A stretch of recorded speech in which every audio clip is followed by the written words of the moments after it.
لکه یو حکیم له یو سړي پلار راوست چې قبض دي هغه والا د جمال کوټي جلاب ورکړ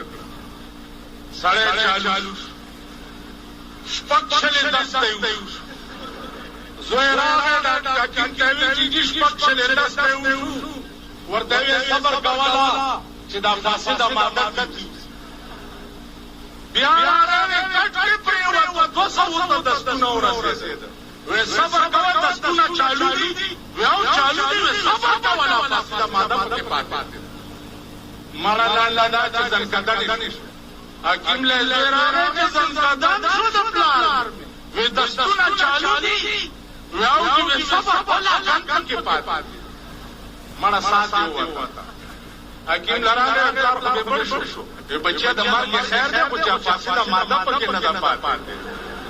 تاسو نه فاسده ماده او باسي او